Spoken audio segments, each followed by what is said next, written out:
मंजू और मनीष दोनों पति पत्नी थे और एक पिज्जा की दुकान पर काम करते थे।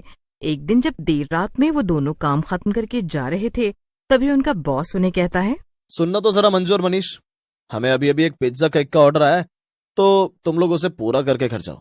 क्या सर, पर इतनी देर हो गई है, 12 बजने वाला है। हाँ सर, और ये पिज्जा केक ये क्या है?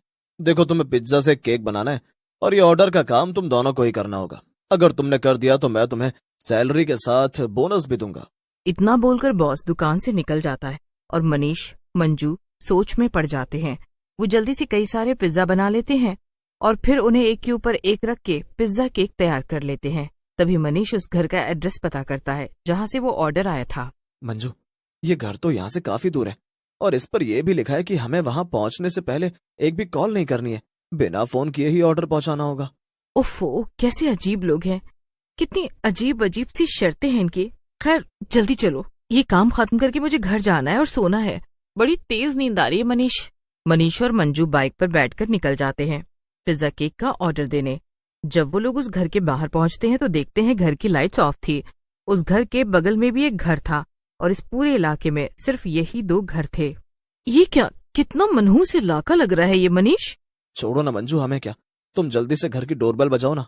मंजू डोरबेल बजा देती है, पर तभी उसकी नजर घर की नेम प्लेट पर पड़ती है और मंजू चौंक जाती है। अरे मनीष, जरा ये देखो, यहाँ तो रमेश तिवारी लिखा हुआ है। ये तो हमारे बॉस का नाम है ना शायद। अरे हाँ मंजू, सही कहा तुमने। तो क्या ये हमारे बॉस का घर है? पर हो सकता है एक ही नाम का कोई दूसरा आदमी यहाँ रहता हो। मंजू और मनीष बात कर ही रहे थे कि तभी घर का दरवाजा खुलता है और घर के अंदर से 4 चुड़ैलें बाहर निकलकर आ जाती हैं और मंजू और मनीष को घर के अंदर खींच लेती हैं। इसके बाद वो चारों घर के दरवाजे को अंदर से कई ताले लगाकर लॉक कर देती हैं और एक चुड़ैल तो मंजू और मनीष को रस्सियों से बांध भी देती है। ये क्या कर रहे हो? ये सब क्या चल रहा है? छोड़ दो हमें, जाने दो प्लीज। एक चुड़ैल जो कि सबसे ज्यादा तैयार थी और जिसने काफी सारे गहने भी पहन रखे थे, वो मनीष और मंजू की बातें सुनकर हंसने लगती है और उनसे कहती है, ये मेरा घर है और यहाँ पर मेरी यानी हम सब चुड़ैलों की किट्टी पार्टी चल रही है।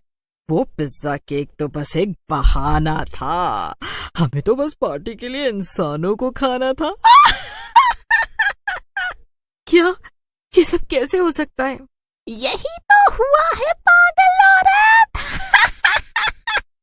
अरे अब इससे बात करके वक्त क्यों बर्बाद कर रहे हो तुम लोग?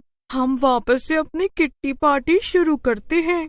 इन दोनों को हम डिनर में खाएंगे थोड़ी देर बाद, वो भी इन्हें डीप फ्राई करके इनके भजिए बनाकर। हाँ चलो, आइडिया तो बुरा नहीं है। चलो फिर पहले हम लोग अपना पत्तों का गेम खत्म करते हैं। देखना भी तो है ना कि हम में से कौन जीतेगा। आखिर जीतूंगी तो मैं ही, आखिर ये मेरी किट्टी पार्टी जो है। और देखा तुम लोगों ने, मेरे पति ने हमारे डिनर का कितना अच्छा इंतजाम किया है। मजा ही आ गया। हाँ, मानना पड़ेगा।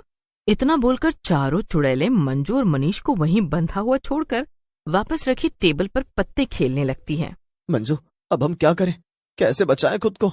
पता नहीं मनीष, पर हमारे पास काफी कम समय बचा है। कुछ ही देर में ये चारों चुड़ैलें हमें डीप फ्राई करके खाने वाली हैं। मंजू, वैसे क्या तुम्हें याद है उस पहली चुड़ैल ने क्या बोला? क्या? अरे वो बाकी चुड़ैलों से कह रही थी ना कि उसकी इस किट्टी पार्टी के लिए खाने का इंतजाम, यानी कि हमारा इंतजाम उसके पति ने किया है। मंजू, हमें दुकान में बॉस ने ही ये ऑर्डर देकर आने को कहा था, और तो और इस घर के बाहर नेम प्लेट भी बॉस के नाम का लिखा था। कुछ समझी? हाँ मनीष, यानी कि उस चुड़ैल का पति हमारा बॉस है, यानी कि हमारे बॉस की बीवी एक चुड़ैल है। हाँ मंजू, याद है हमारी दुकान में काम करने वाले कई लोग गायब हो चुके थे। हरी बता रहा था ना कि वो लोग अचानक से किसी से बिना कुछ कहे काम छोड़कर गायब हो जाते हैं और बॉस सबसे कह देता है कि उन्होंने काम छोड़कर कहीं और नौकरी कर ली। यानी कि ये दुकान में काम करने वाले कई लोगों को उस बॉस ने अपना शिकार बनाया है। पर अब हम करें तो क्या करें मनीष? और क्या इसका मतलब हमारा बॉस भी भूत है? नहीं, मुझे नहीं लगता। फिलहाल इस पूरे इलाके में सिर्फ 2 ही घर थे। इस घर में ये चुड़ैलें अपनी किट्टी पार्टी कर रही हैं और बगल में एक और घर भी है। मुझे लगता है बॉस वही होगा। अगर तुम किसी तरह इन चारों का ध्यान भटका दो तो मैं बगल वाले घर में जाकर बॉस को पकड़ लूंगा और कुछ। ठीक है मनीष, पर वापस जरूर आना, मुझे यहाँ छोड़कर भाग मत जाना तुम। मनीष मंजू की रस्सी खोल देता है। मंजू जाकर चुड़ैलों के सामने खड़ी हो जाती है और उनसे कहती है, भला ये भी कोई किट्टी पार्टी है? अरे तुम लोगों को देखकर तो लग रहा है कि तुम लोग पहली बार किट्टी पार्टी कर रही हो। अरे तुम्हें किसने खोला और तुम्हें कैसे पता कि ये मेरी की हुई पहली किट्टी पार्टी है? अरे सब कुछ कितना फीका फीका सा है। हाँ हाँ, जब हम तुम्हारे भजिए बनाएंगे ना तब तो सारा फीकापन चला जाएगा ना। नहीं नहीं, मेरा मतलब था कि तुम लोग चिट्स वाले गेम नहीं खेल रहे। सारी किट्टी पार्टियां चिट्स वाले गेम के बिना अधूरी होती हैं। चिट्स वाले गेम? हाँ हाँ, मैं जब जिंदा थी तब मैंने टीवी पर देखा था कि कुछ औरतें किट्टी पार्टी में कागज के चिट्स बनाती हैं और उस पर कुछ लिखकर एक कटोरे में डाल देती हैं। कुछ लिखकर नहीं, बल्कि हम लोग उन चिट्स में कई सारे अजीब अजीब से डेयर यानी कि खतरनाक या मजेदार काम लिखेंगे और जिसके हाथ में वो चिट आएगी उसे वो काम करना होगा। मंजू जब इसी तरह सब चुड़ैलों को अपनी बातों में उलझाए हुए थी, उतनी देर में मनीष खिड़की से कूदकर दूसरे घर की तरफ चल देता है। उधर मंजू चुड़ैलों को गेम सिखा रही थी। ये तो सुनने में मजेदार लगता है, ठीक है फिर यही खेलते हैं। हाँ तो मैं चिट्स बनाती हूँ, फिर तुम सब एक एक करके चिट इस कटोरे में से निकालना, ठीक है? सभी चुड़ैलें राजी हो जाती हैं और मंजू चिट्स बना देती है। सबसे पहले चौथी चुड़ैल कटोरे में से एक चिट निकालती है। अरे अरे क्या लिखा है उसमें, बताना तो जरा। हाँ हाँ बताओ जल्दी, क्या लिखा है? अरे इसमें तो लिखा है कि मुझे पंखे पर उल्टा लटकाना होगा और फिर तुम में से कोई एक पंखा चला देगा और मुझे 2 मिनट तक वहीं लटके रहना होगा। ये क्या बात हुई? ये मजेदार कहाँ हुआ? ये तो अजीब सा काम है। है ना मजेदार हमारे लिए? चलो अब तुम जल्दी से पंखे से उल्टा लटक जाओ, फिर मैं पंखा चला दूंगी। चौथी चुड़ैल मुंह बनाते हुए पंखे से उल्टा लटक जाती है और तीसरी चुड़ैल जाकर पंखा चला देती है, मगर 2 मिनट होने से पहले ही वो चक्कर खाकर नीचे गिर जाती है और बेहोश हो जाती है। पर बाकी सभी चुड़ैलें उसके ऊपर हंसने लगती हैं। ये तो गई। हाँ चलो मेरी बारी है, मैं निकालती हूँ चिट। जब तीसरी चुड़ैल चिट निकालती है तो उसमें लिखा था कि चुड़ैल को घर के बाहर जाना होगा और एक हरी बिल्ली ढूंढकर लानी पड़ेगी। है भला ये क्या काम हुआ? हरी बिल्ली भी होती है क्या? लिखा है तो होती ही होगी। अब अगर तुम्हें ये काम मिला है तो करना तो पड़ेगा ही। जाओ जाओ जल्दी जाओ और हरी बिल्ली ढूंढ कर लाओ, समझी? हाँ हाँ जाओ, और अब हमें आगे खेलने दो। इतना कहकर दूसरी चुड़ैल चिट निकालने लगती है और तीसरी चुड़ैल घर के बाहर चली जाती है। मंजू मन ही मन सोचती है, तो गई, बस अब इन दोनों से पीछा छुड़ाना है। पता नहीं ये मनीष कहाँ रह गया, काश ये जल्दी आ जाए। अरे अरे ये क्या? अरे तू अपने काले दांत फाड़ फाड़ के क्या हंस रही है? जल्दी बताना क्या लिखा है चिट में? इसमें लिखा है कि मुझे तुझे 100 थप्पड़ मारने हैं। मजा आ गया। क्या? ये क्या मजाक है? नहीं, ऐसा कुछ नहीं होने वाला। ये मेरी किट्टी पार्टी है और यहाँ वैसा ही होगा जैसा मैं चाहूंगी।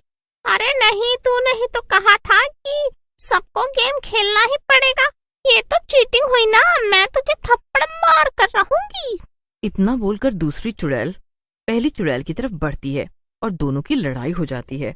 दोनों को लड़ता हुआ देखकर मंजू खिड़की से कूदकर भागने की कोशिश करती है, पर तभी पहली चुड़ैल को बहुत गुस्सा आ जाता है और वो जादू से दूसरी चुड़ैल को खत्म कर देती है। बढ़िया आई थी मेरी ही किट्टी पार्टी में मुझे थप्पड़ मारने वाली। और तू कहाँ भाग रही है, इंसान की बच्ची? मंजू ये सुनकर बहुत डर जाती है और तभी वहाँ पर मनीष आ जाता है और मंजू को खिड़की से बाहर खींच लेता है। इसके बाद वो घर में आग लगा देता है। अरे अरे अरे कोई तो बचाओ, अरे मैं जल रही हूँ, कोई तो बचाओ मुझे, अरे बचाओ, मैं जल रही हूँ, बचाओ। ये सब क्या हो रहा है मनीष? पर मनीष कुछ कहता इससे पहले मनीष और मंजू का बॉस पीछे से दौड़ते हुए आता है और घर के अंदर खिड़की से कूद जाता है। बॉस और चुड़ैल दोनों ही अंदर आग में खत्म हो जाते हैं।